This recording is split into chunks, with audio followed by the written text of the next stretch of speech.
Filipenses 2, versículos 17 em diante.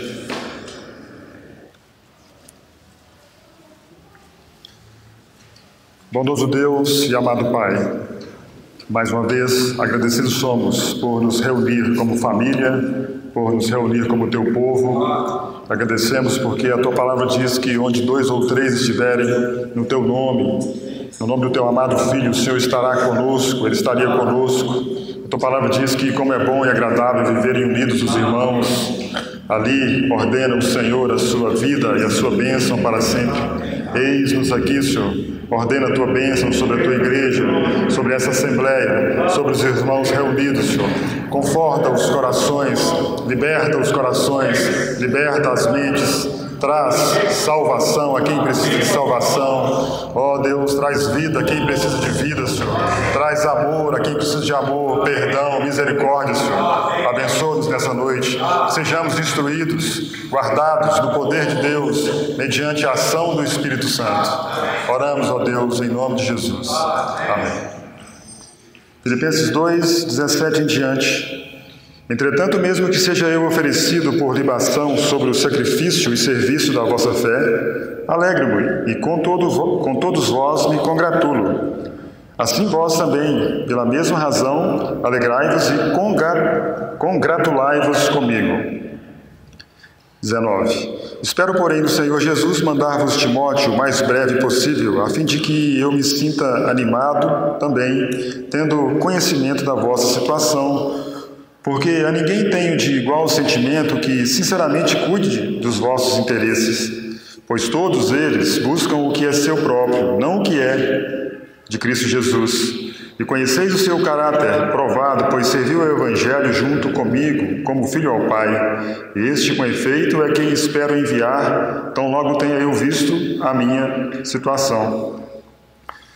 E estou persuadido no Senhor de que também eu mesmo brevemente irei. Julguei, todavia, necessário mandar-vos até vós a Epafrodito, por um lado, meu irmão, cooperador e companheiro de lutas, e por outro, vosso mensageiro e vosso auxiliar nas minhas necessidades, visto que ele tinha saudade de todos vós e estava angustiado porque ouvistes que adoeceu. Com efeito, adoeceu mortalmente. Deus, porém, se compadeceu dele, e não somente dele, mas também de mim, para que eu não tivesse tristeza sobre tristeza. Por isso, tanto mais me apresso em mandá-lo, para que, vendo-o novamente, vos alegreis, e eu tenha menos tristeza. Recebei-o, pois, no Senhor com toda a alegria, e honrai sempre a homens como esse, visto que, por causa da obra de Cristo, chegou ele às portas da morte e se dispôs a dar a própria vida para suprir a vossa carência de socorro para comigo.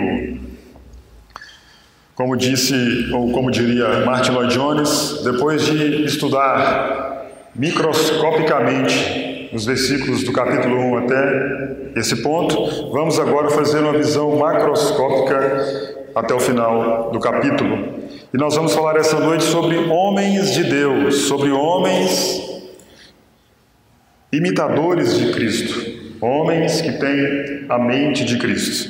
Os irmãos se lembram, não custa nada lembrar, que o apóstolo está tratando de um assunto no meio dos filipenses que ele ouviu por meio de Epafrodito, que provavelmente, como veremos essa noite, ele era um irmão responsável, ele era provavelmente um presbítero, provavelmente um diácono, um líder naquela comunidade dos filipenses, e ele levou informações dos filipenses para Paulo, que estava em Roma, numa prisão que ele próprio alugara, que tinha alguns companheiros ali com ele, o ajudando, dando suporte ao apóstolo. E ouviu por meio de Epafrodito que havia contenda entre os irmãos, havia egocentrismo, egoísmo. Ele fala sobre, no capítulo, já citamos aqui, antes dele dar o exemplo de Cristo, que eles tinham entre eles partidarismo, vanglória, e que Paulo, então, depois de mostrar o exemplo do Senhor Jesus, tende em vós o mesmo sentimento que houve em Cristo Jesus, ele vem falar dessa grande salvação que Deus nos tem dado, continuando no mesmo assunto, não muda. O interessante do apóstolo Paulo é que ele tem uma mente sóbria, ele tem uma mente conduzida pelo Espírito Santo. Alguns que não conhecem a Deus, alguns que não conhecem o poder de Deus e as obras de Deus, dizem que o apóstolo é um louco, como aquele rei que disse: Paulo, as muitas palavras te fazem delirar. Ou como diria, ou como disse certa vez Pedro, que Paulo escreve algumas coisas difíceis de entender, que os instáveis e os ignorantes deturpam, como deturpam as demais escrituras. Mas aqui nós temos uma mente limpa, uma mente correta, uma mente com conhecimento em acréscimo, em conjunto, uma coisa mais outra coisa. Ele está continuando a falar sobre o tende em vós o mesmo sentimento que houve em Cristo Jesus.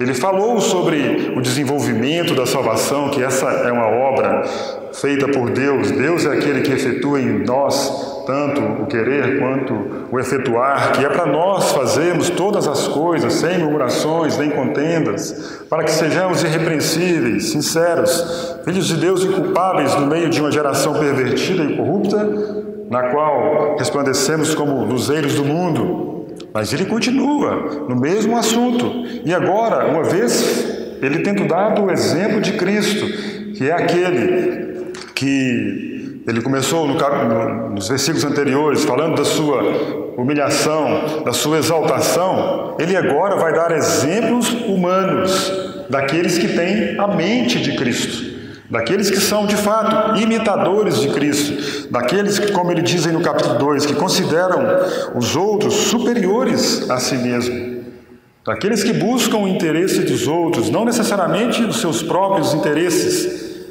Ele deu já o exemplo de Cristo, ele já deu um exemplo sublime, o maior exemplo de todos, mas talvez os filipenses pudessem pensar: mas nós não somos Deus, nós não somos como Jesus, o Filho de Deus, o próprio Deus. Então Paulo agora vai mostrar 3 exemplos humanos de pessoas que têm a mente e que são imitadores de Cristo. E como diz o apóstolo no capítulo 3, sede meus imitadores, também imitem aqueles que andam da mesma forma que nós. E ele então vai falar desses 3 homens. Na verdade, ele vai citar ele primeiramente, e depois ele vai falar sobre Timóteo e Epafrodito. Interessante que antes de entrarmos necessariamente no assunto desses 3 exemplos, é bom notar que Cristo é a primazia do apóstolo Paulo. Cristo, ele sempre esteve em tudo e em todos os assuntos no qual o apóstolo Paulo se envolve. Tem a primazia, tem a supremacia. A mente e a vida do apóstolo é governada por Cristo Jesus. Paulo não está numa prisão romana por decreto necessariamente de Nero, de César. Paulo não está ali necessariamente por causa de uma circunstância, de acontecimentos que o surpreenderam. Paulo, ele sabe que a sua vida é governada por Deus. Deus é quem tem o governo sobre tudo e sobre todos, sobre a vida, sobre a morte, sobre a doença, sobre a saúde. Vamos ver isso essa noite. Então ele sabe, Paulo tem, e ele cita isso quando ele fala que, quando nós citamos que a primazia de Cristo na vida dele, a supremacia é Cristo, ele cita isso no capítulo 2. Vejamos aí no versículo 19. Espero, porém, no Senhor Jesus mandar-vos Timóteo. E o versículo 24. E estou persuadido no Senhor de que também eu mesmo brevemente irei. A vida do apóstolo é dominada pelo Senhor Jesus. O seu pensar, o seu decidir, ele estando preso, ou ele estando livre, ele estando de qualquer forma, ele sabe que é o Senhor que governa a vida dele. Ele entendeu toda essa soberania divina, toda essa soberania de Deus na vida humana. E ele deixa isso claro em todas as epístolas e em todas as suas pregações. A vida do apóstolo Paulo, Cristo controlava a sua vida. E aqui no versículo 19 ele fala que ele tem o desejo de enviar Timóteo. Espero enviar Timóteo. Mas ele coloca o Senhor em primeiro lugar. Espero, porém, no Senhor. A intenção dele de enviar Timóteo aos filipenses, ou a própria intenção dele no versículo 24, nós citamos, de que ele irá também aos filipenses, tudo é no Senhor. Tudo é governado pelo Senhor. Não é aquelas frases que nós temos assim hoje em dia, como aquele homem poderoso, rico, que plantou a sua plantação, produziu muito, eu vou fazer isso, eu vou construir, eu vou derrubar os celeiros, vou fazer novos celeiros, vou armazenar, vou guardar, vou viver uma vida regalada. Pessoas que fazem planos sem colocar Deus nos seus planos, nos seus propósitos. Ele escreve, ou melhor, a Escritura diz que se o Senhor permitir, faremos isto ou aquilo. Negociaremos, iremos para uma cidade, casaremos, não casaremos, compraremos, venderemos, teremos, não teremos. A primazia e supremacia na mente e vida do apóstolo Paulo era do Senhor Jesus. Então Paulo dá o exemplo divino, o Senhor Jesus, da sua humilhação e exaltação, e agora ele se coloca juntamente com mais dois exemplos. Paulo, versículo 17. Entretanto, mesmo que seja eu oferecido por libação sobre o sacrifício e serviço da vossa fé, alegro-me e com todos vós me congratulo. O que nos chama a atenção nesse versículo, e é importante nós notarmos que, embora o apóstolo vá falar de três pessoas que são imitadoras de Cristo, quando ele vai falar de si mesmo, quando ele vai falar dele mesmo, ele usa um versículo apenas, só o versículo 17. Quando ele vai falar de Timóteo e de Epafrodito, ele usa 6 versículos para cada um. Paulo, ele não olha para si mesmo, ele não busca o seu próprio interesse. Os filipenses já conheciam a labuta, o trabalho do apóstolo.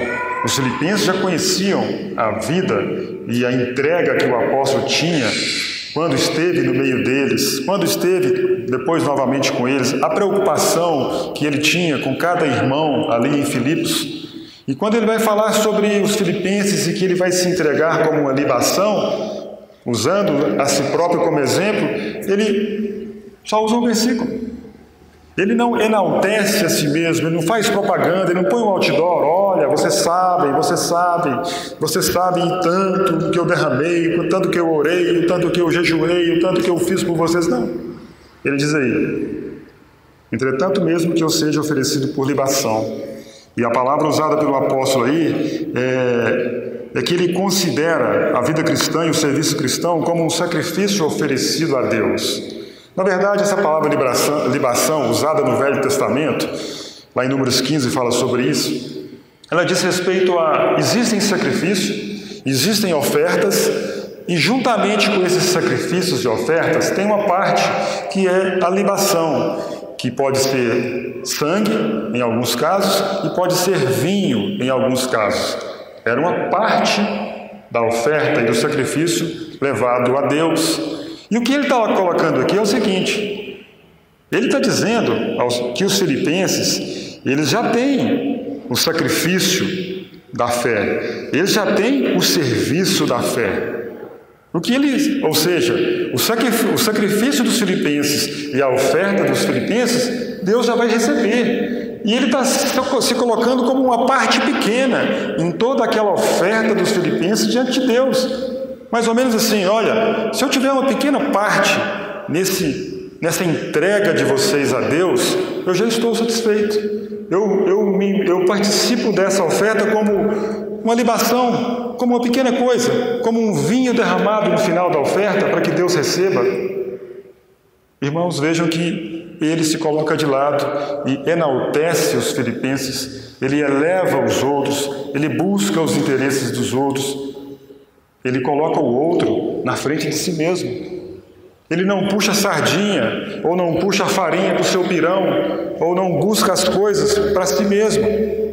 Ele considera os outros superiores a ele mesmo. Então essa palavra diz respeito a isso. E aqui, a vida cristã, irmãos, e o serviço cristão, como dissemos, é um sacrifício oferecido a Deus. O importante é o sacrifício. Mas Paulo se coloca nessa pequena parte como libação, juntamente com o sacrifício dos filipenses. Ele enaltece o outro e se esquece de si. Interessante isso, né? Porque, contrário ao mundo, ou contrário a muitos, e o próprio apóstolo já citou isso no capítulo 1, alguns que pregavam por inveja, porfia, discórdia, queriam holofotes para si, Paulo ele se coloca de lado. Ele aprendeu com Cristo a humildade. Ele não tem em vista o que é propriamente seu.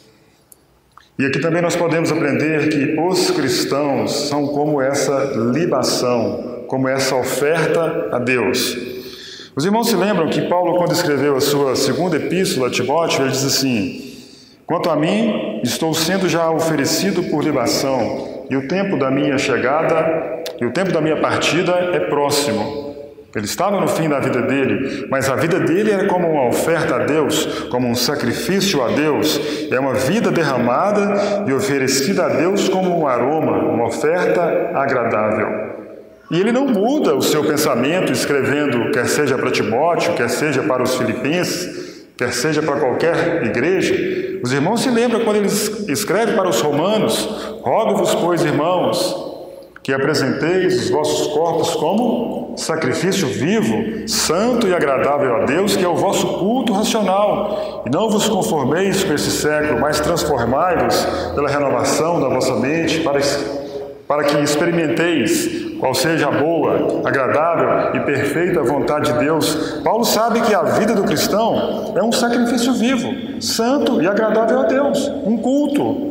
E não somente no meio da irmandade, quando estão reunidos, não somente quando estão cantando, louvando, não. Onde o cristão está, há culto. É vida de altar em todo o tempo, com os irmãos, em casa, no trabalho, nos negócios. Onde o cristão está, há culto, há um serviço a Deus, há uma libação, há uma oferta a Deus. O mundo, ele, como dissemos, muitos buscam seus próprios interesses, e o que o mundo faz é passar a rasteira uns dos outros, não dá interesse para se alguém está progredindo, se alguém está tomando frente em algumas coisas, o homem ou os companheiros têm inveja, não têm zelo e querem derrubá-lo.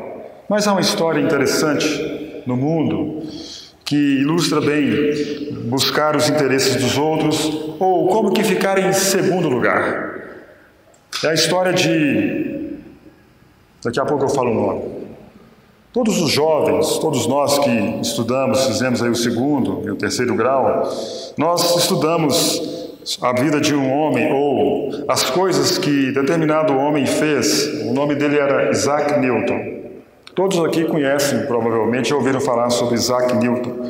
E sabemos da sua contribuição como inventor, filósofo, matemático, teólogo. Ele foi um dos cientistas mais influentes do mundo. Ele foi aquele que os homens contam, mas é quase que uma história, uma parábola, que ele estava debaixo de uma macieira e caiu uma maçã na cabeça dele. E ele recebeu uma maçãzada na cabeça e dali ele entendeu que as coisas tem um peso e descobriu a lei da gravidade. Ele também teve outras contribuições em vários ramos da história. Ele estudou óptica, astronomia, geometria, filosofia natural, e as suas ideias descobertas, elas mudaram, de fato, a vida humana. Mas o que poucas pessoas sabem e conhecem é a história de um outro homem chamado Edmund Halley, que também era astrônomo, matemático, físico.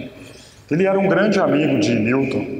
Você já ouviu falar dele? Edmund Halley? Talvez alguns já ouviram. Daqui a pouco vocês vão descobrir quem é. Se não fosse o Edmund Halley, nós provavelmente não conheceríamos as histórias e as descobertas de Isaac Newton.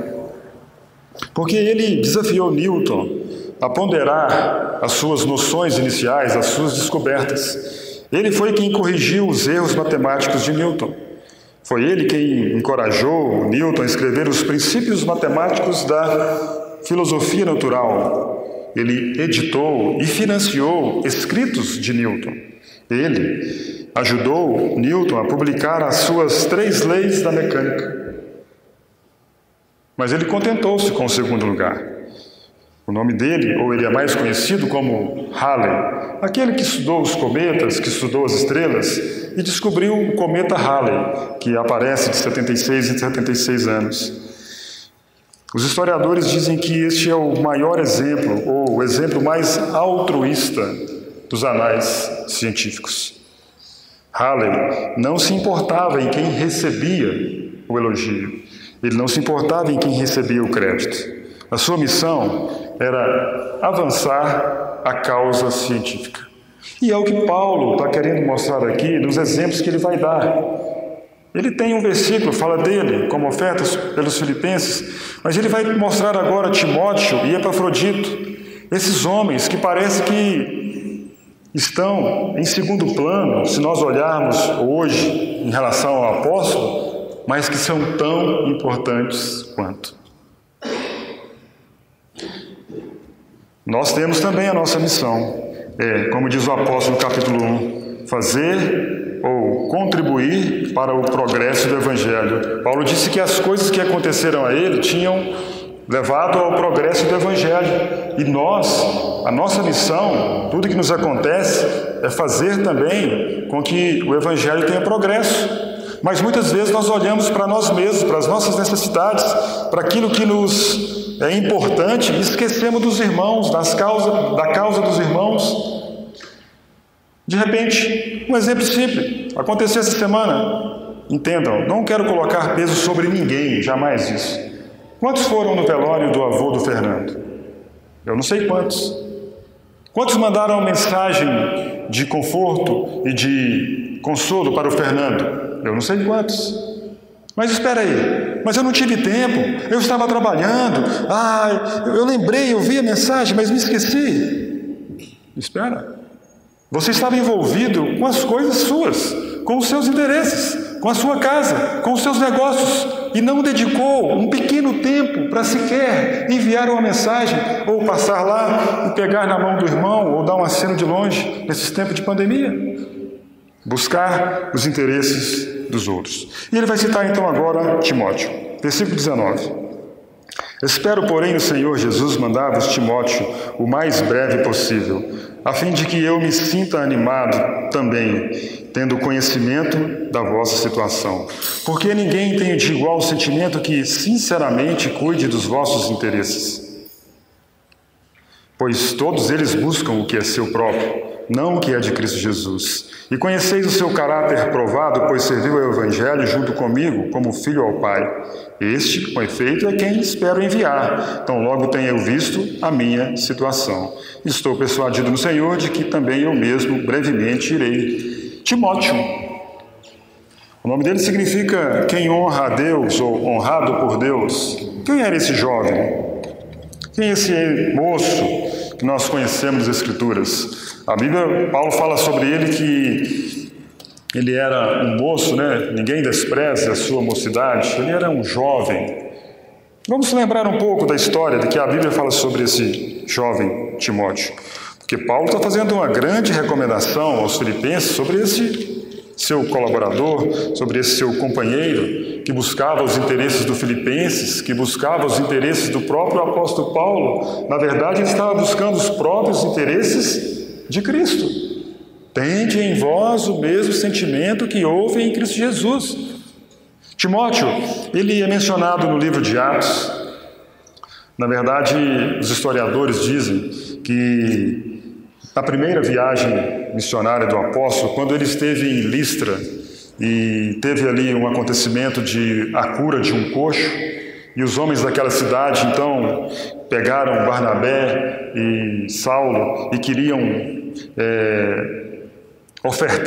trazerem ofertas a eles, como se eles fossem deuses, como se eles fossem divindades absolutas, porque tinham curado um coxo. Alguns irmãos dizem que provavelmente Timóteo viu aquelas coisas. provavelmente Timóteo também, logo em seguida, ali no mesmo capítulo, ou na primeira viagem missionária, viu que o apóstolo ouviu que ele foi apedrejado, dado como morto, mas no dia seguinte levantou, entrou na cidade, começou a pregar, e aquilo impressionou de tal forma aquele jovem, aquele Timóteo. Provavelmente ele se converteu por ali, provavelmente a avó de Timóteo e a mãe de Timóteo possam ter convertido com a pregação do apóstolo Paulo a esse entendimento, como também há os que entendem que ele se converteu porque havia fé em Lloyd, a sua avó, e havia fé em Eunice, sua mãe, e que desde quando ele era criança era ensinado a ele as Sagradas Escrituras.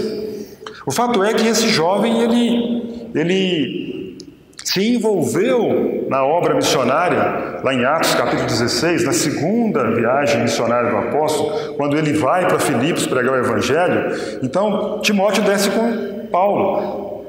Acompanham Paulo, Silas, Timóteo, Lucas, e eles vão saindo pregando o Evangelho de cidade em cidade. Em Filipos, há aquele acontecimento daquela jovem possessa que ficou livre e eles foram levados à prisão. Ali não nos é mencionado que Timóteo foi preso e que Lucas foi preso. Cita que Paulo e Silas foram presos. Mas Timóteo estava junto. Timóteo estava como que um jovem seguindo o seu mestre, seguindo o seu mentor, o discípulo seguindo o seu mestre.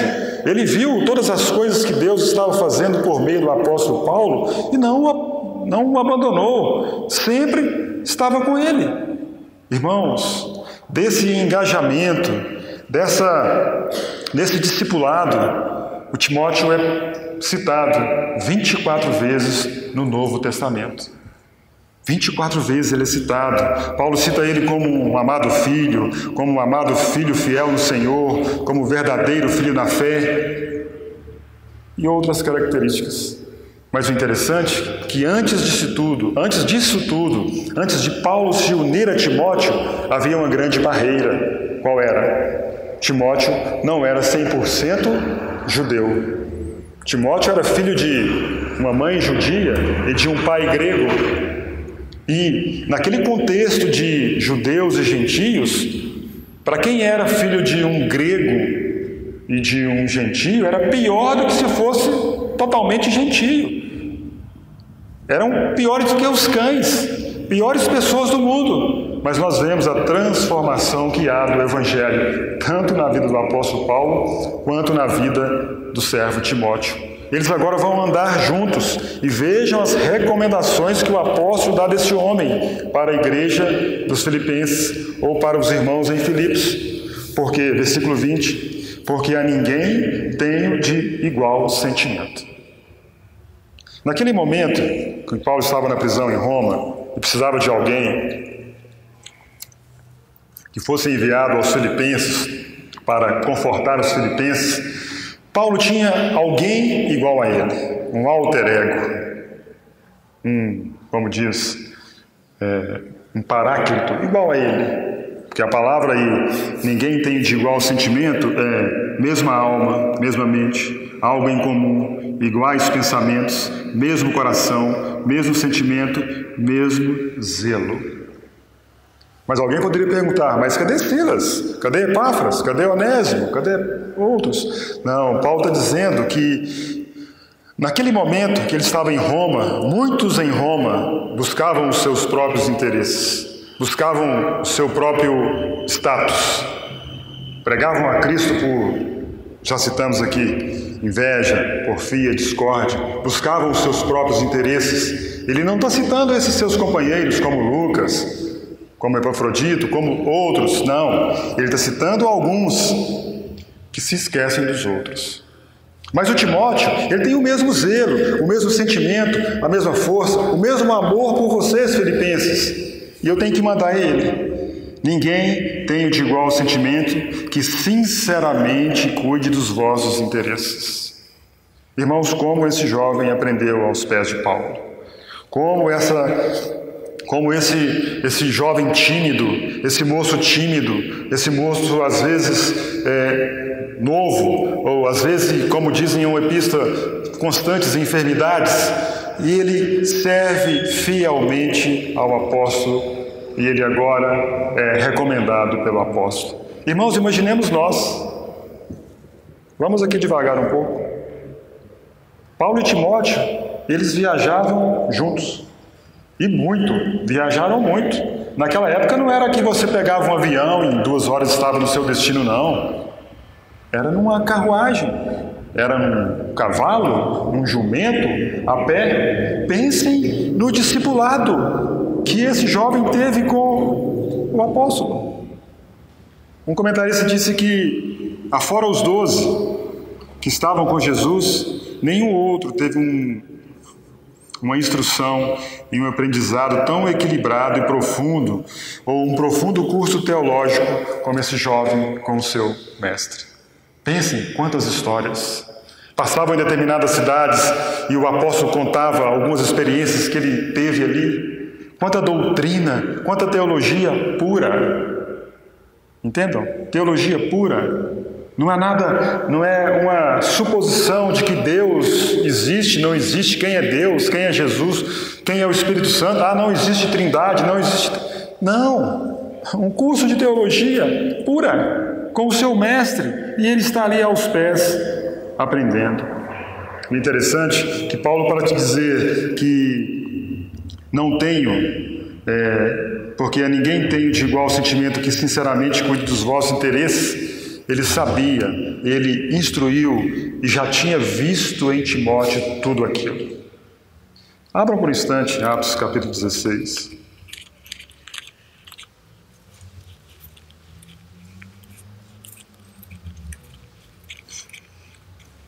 Versículo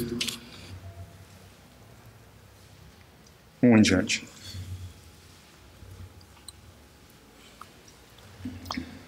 Chegou também a Derbe e a Listra.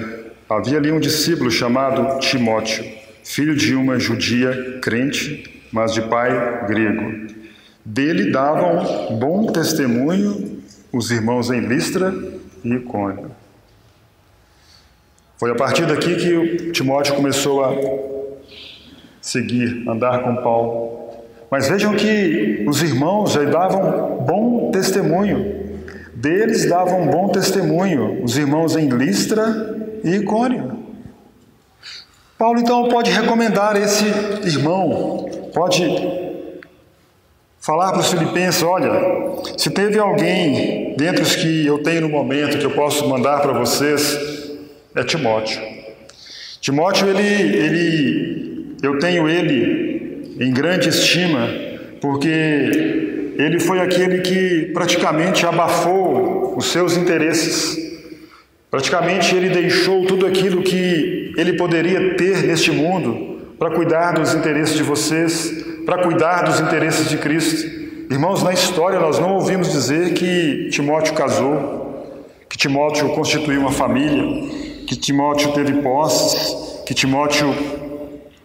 O que ele teve? Nós temos esse registro bíblico de alguém que buscava os interesses dos irmãos, que buscavam os interesses de Cristo, e que por causa disso hoje tem 2 epístolas com o seu nome. Paulo falando dele. Quantas vezes citamos para os jovens, nos ensinos dos jovens, para os nossos filhos, nós lemos as epístolas de Paulo a Timóteo, para que os nossos filhos aprendam com esse jovem a fidelidade, a firmeza. Segue a pureza, segue a justiça, segue a fé, até a minha chegada, aplica-te a leitura, foge das paixões da mocidade.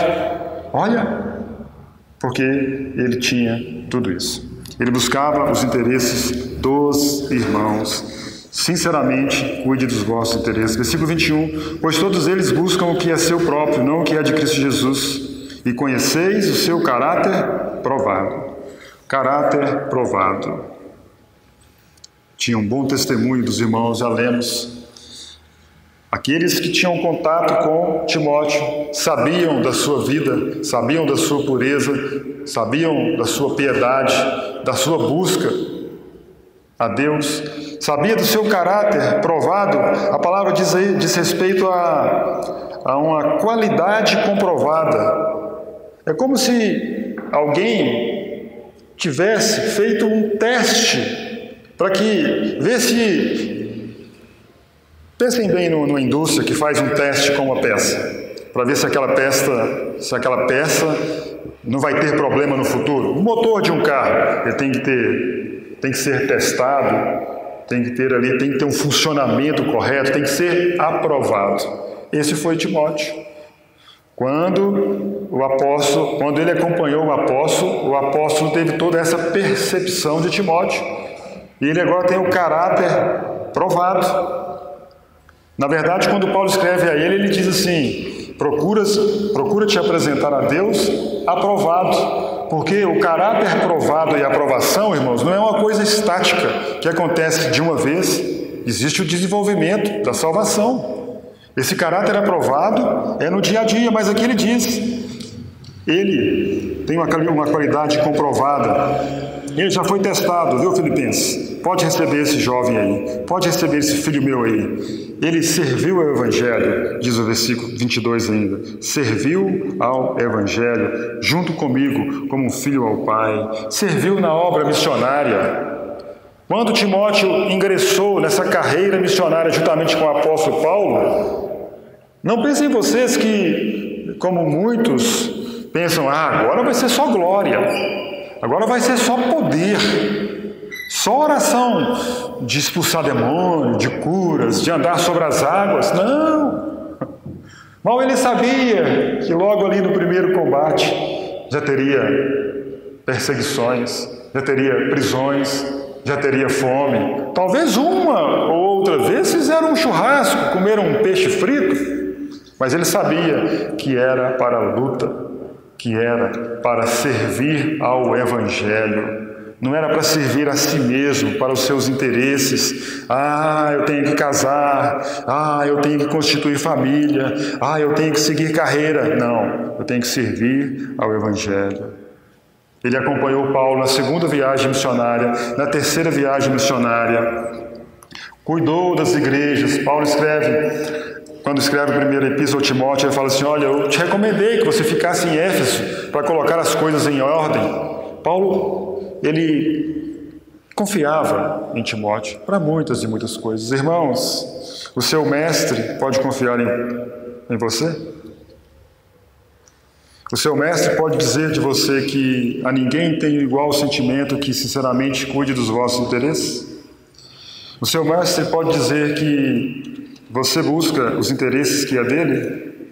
O seu mestre pode dizer que você tem o caráter provado? O seu mestre pode dizer que você serve ao Evangelho? Essas são as recomendações que o apóstolo faz desse homem. Chegou ao ponto de Timóteo ser preso como apóstolo.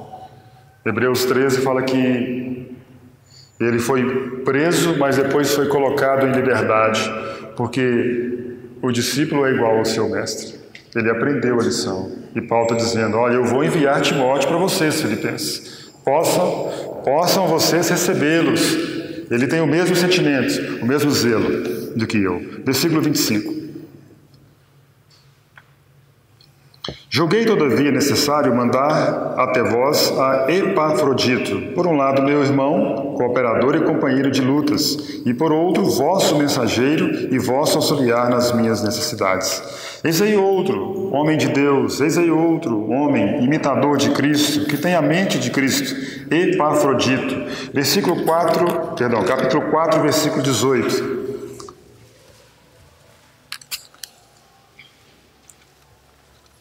Recebi tudo e tenho abundância. Estou suprido desde que Epafrodito me passou às mãos o que me veio da vossa parte, como aroma suave, como sacrifício aceitável e aprazível a Deus. Como dissemos no início, Epafrodito provavelmente era um dos irmãos da liderança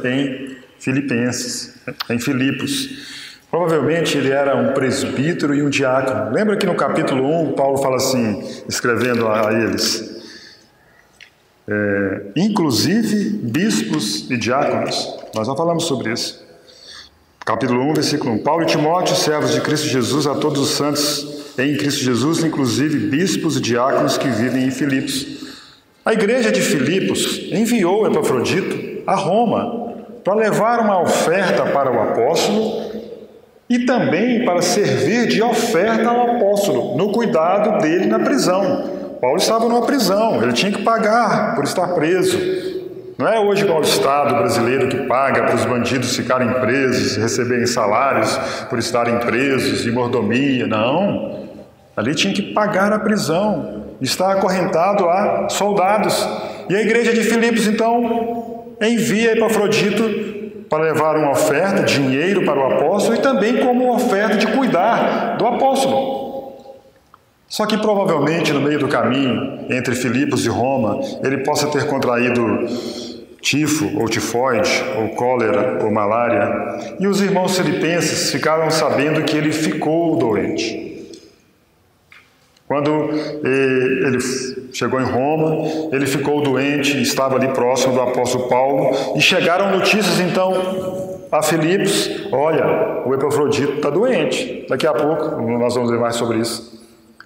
Mas antes Paulo está dizendo assim: olha, eu vou mandar ele de volta para vocês. Vocês enviaram ele para mim, mas eu vou mandar ele de volta para vocês. Aqui, irmãos, um parênteses, um detalhe, que a igreja de Filipos poderia pensar que Epafrodito estava voltando rápido porque viu que tinha problema demais em Roma. Mas Paulo vai tranquilizar os irmãos. Olha, ele começa dizendo aí: julguei, todavia, necessário mandar até vós Epafrodito. Quem que era esse Epafrodito? De onde surgiu esse homem? Irmãos, 6 versículos falam sobre ele. Nenhum outro lugar das Escrituras existe tanta exaltação, ou a palavra não é essa, tanta recomendação e falar bem de alguém como de Epafrodito. Nós vamos conhecer ele um dia. Epafrodito. O nome dele significa consagrado a Afrodite, ou amoroso, amor, amado por Afrodite. Ele é totalmente gentio. Opa, Paulo já se juntou a alguém que era 50% gentio, 50% judeu, e agora vai se juntar a alguém 100% gentio. Vejam o poder do Evangelho. A salvação que o Evangelho produz em um homem que outrora era judeu, fariseu, rígido, eu não tenho parte com gentio, não tenho parte com ninguém. Agora está se juntando a alguém que é totalmente gentio. Alguém que ele não poderia considerar nunca sendo irmão. Ele está dizendo aqui, irmão. Ele fala assim: por um lado, meu irmão. Mas de onde Paulo conhecia esse Epafrodito? Que ele pode falar com segurança, meu irmão? Provavelmente. Ele conheceu Epafrodito quando pregou o Evangelho lá em Filipos.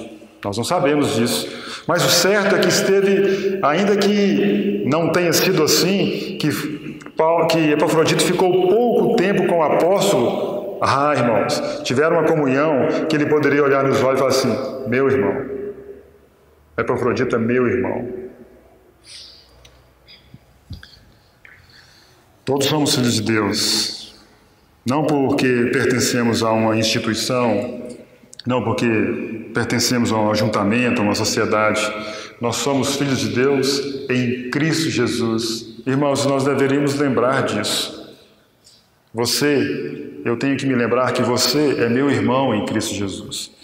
E que eu sou irmão, e você tem que lembrar que eu sou irmão de você em Cristo Jesus. Ou como diz o apóstolo, meu amado irmão. Mas não um termo simples de se dizer, meu irmão Gilson, meu irmão Beto, meu irmão... Não, aqui existe um vínculo de fraternidade. O Epafrodito, os irmãos enviaram ele com o coração. E agora ele vai dizer, Paulo vai mandar ele, também ele está voltando com o coração, que vai dizer que ele tinha saudade dos filipenses. Esse é um amado irmão, que tem um zelo fraternal, que sabe de fato reconhecer os irmãos como irmãos. Hoje, infelizmente, nós não podemos confiar nos irmãos. Muitos não podem confiar no irmão A, no irmão B. Paulo está falando o contrário.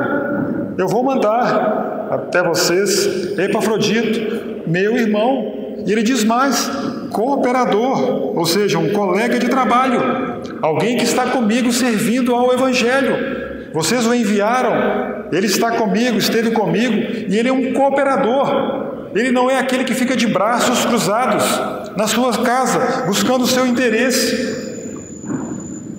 E não é aquele que fica buscando se enriquecer. E aí o perigo, irmãos, para todos nós. Quanto mais nos envolvemos com aquilo que é nosso, menos tempo nós vamos ter para a obra. Menos tempo nós vamos ter para os irmãos. Porque o tempo não sobra. Eu tenho que correr, trabalhar o dia inteiro, eu tenho que estudar, eu tenho que passar um concurso, eu tenho... Ei, Paulo está dizendo aqui, ele é um cooperador.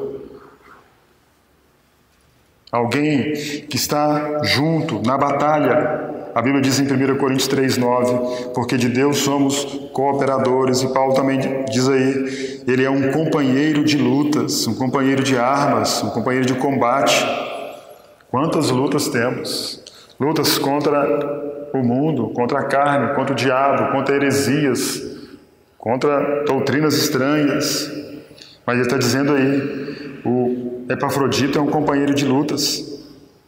Só dele ter saído da cidade de vocês com oferta em dinheiro e andar esses tantos quilômetros, olha o perigo, olha as lutas que ele teve.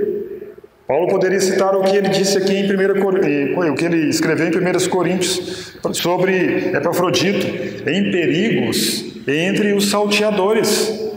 O Epafrodito foi aquele que estava no meio dos ladrões, nas rodovias daquela época, nas estradas, pôs a vida em perigo por causa do apóstolo Paulo, para servir o apóstolo Paulo, para servir os irmãos. O que poderia acontecer com ele? Morrer, ser assaltado, tantas outras coisas. Paulo diz aí, companheiro de lutas. Ele diz também, e por outro, vosso mensageiro e vosso auxiliar nas minhas necessidades. A palavra mensageiro aí é um enviado, é a palavra apóstolo, alguém que foi enviado com uma missão para auxiliar, para ajudar o apóstolo. E aí continua dizendo, e por outro vosso mensageiro, vosso auxiliar nas minhas necessidades, visto que ele tinha saudade de todos vós, e estava angustiado porque ouvistes que adoeceu. Com efeito, adoeceu mortalmente. Deus, porém, se compadeceu dele, e não somente dele, mas também de mim, para que eu não tivesse tristeza sobre tristeza. Eis aí, um dos servos do Senhor, que busca os interesses dos irmãos, não busca os seus próprios interesses, teve nele o mesmo sentimento que houve em Cristo Jesus. Mas acontece que no meio do caminho ele ficou doente. Os servos de Deus ficam doentes? Ficam doentes. Os filhos de Deus ficam doentes? Podem ficar doentes. O irmão Samuel pregou muito certamente, domingo passado, a respeito da morte da filha de Davi, com Batseba. Ela ficou doente, morreu daquela enfermidade. Há enfermidades para a morte, há enfermidades que não são para a morte. Esta, diz o apóstolo, adoeceu mortalmente. Adoeceu mortalmente. Não foi falta de fé de Epafrodito, não foi por falta de fé que ele ficou doente, foi a soberania de Deus. Devemos orar sempre, devemos usar os dons de Deus. Deus deu o dom de cura. Para alguns, Deus deu o dom de cura. Devem ser usados os dons de cura? Sim. Dons de cura? Sim. Devem ser chamados presbíteros para orarem quando estiver doente? Sim. Então é fato que os servos de Deus podem ficar doentes. Mas nós vamos parar e não vamos orar, como nos foi dito domingo passado? Davi não vai orar agora pela criança que morreu, que iria morrer? Não, Deus pode usar de misericórdia, como usou de misericórdia na vida de Epafrodito.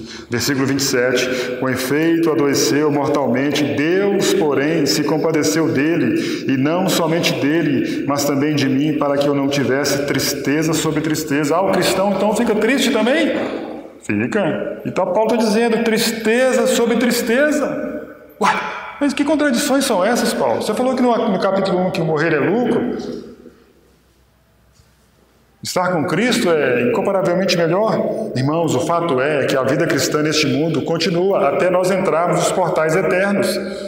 Podemos e vamos enfrentar diversas situações nessa vida. Podemos enfrentar a enfermidade? Podemos. Vamos desistir de orar? Vamos parar de orar? Não. Alguns irmãos, infelizmente, vão morrer. Por mais que nós oremos, por mais que nós jejuemos, como dissemos, não foi falta de fé deste, nem foi falta de fé daquele, mas é a soberania de Deus, e nisso ninguém consegue entrar. O apóstolo tinha o dom da cura, orou, até ressuscitou pessoas foram ressuscitadas por meio do apóstolo. Mas o fato é que naquele momento ali com o Epafrodito, nós não sabemos o que aconteceu. O Epafrodito ficou doente, e se ele morresse, Paulo ia ficar muito, mas muito triste. Mas Deus se compadeceu, tanto de Epafrodito quanto do apóstolo Paulo. Livrou o Epafrodito da morte e livrou o apóstolo de tristeza sobre tristeza. Irmãos, aqui uma recomendação para todos nós. Nós não podemos colocar sobre os nossos irmãos um fardo mais pesado do que eles enfrentam. Nós não podemos dizer para os irmãos que é por falta de fé que não acontece isso, é por falta de fé que não acontece aquilo. O fato é que existe a soberania de Deus. Nós não sabemos. Devemos orar sempre. A Bíblia diz, orar e nunca esmorecer, buscar a misericórdia de Deus sobre tantas e tantas coisas, quanto mais no que diz respeito a doenças, enfermidades, tristeza nas casas dos irmãos com depressão. É triste, mas alguém pode dizer, a depressão é do diabo, depressão é isso, depressão é aquilo, mas nós temos que ter misericórdia desses irmãos.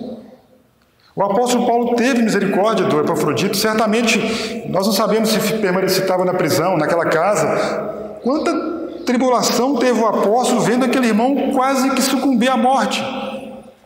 Mas ele insistiu em oração e Deus, diz aí, Deus se compadeceu dele, compadeceu do apóstolo.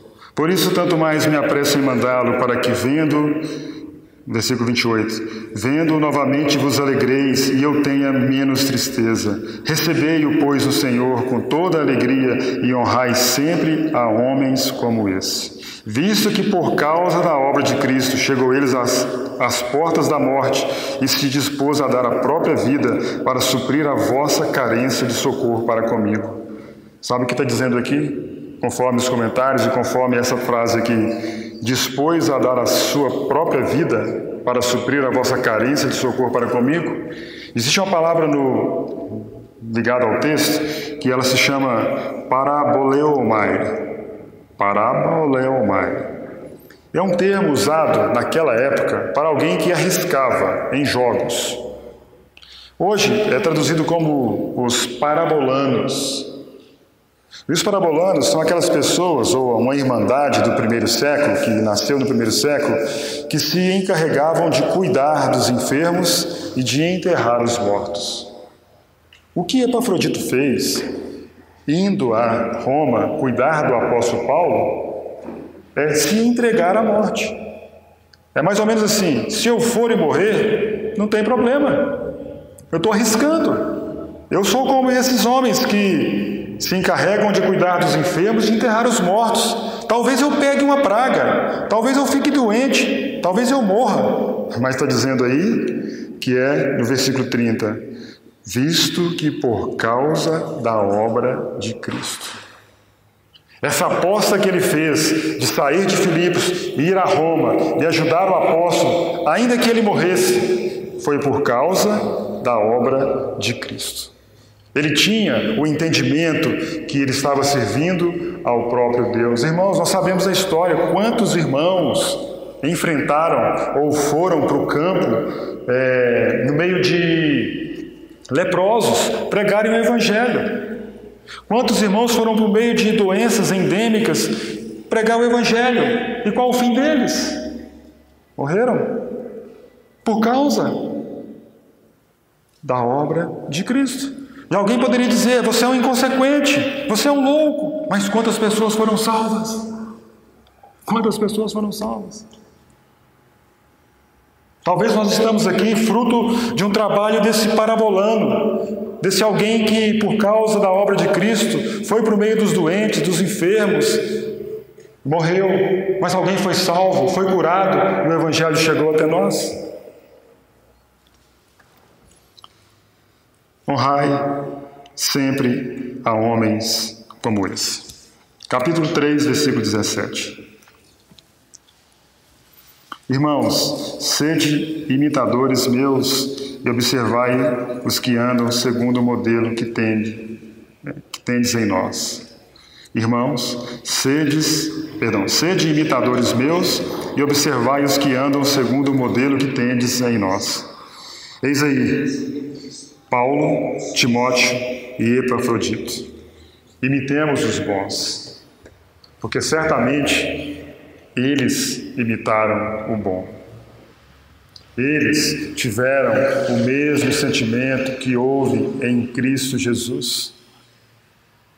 Talvez o Timóteo e o Epafrodito estavam imitando Paulo, mas Paulo estava imitando Cristo. E Paulo diz, imitem os bons. Imitemos então aqueles que por causa do Evangelho, por causa de Cristo, eles dão a vida pelos irmãos. Esse nós devemos imitar. Deus os abençoe, nos guarde e ganhe os nossos corações para sermos semelhantes ao Filho de Deus. Haja em vós, tende em vós o mesmo sentimento que houve também em Cristo Jesus. Que Deus os abençoe. Amém.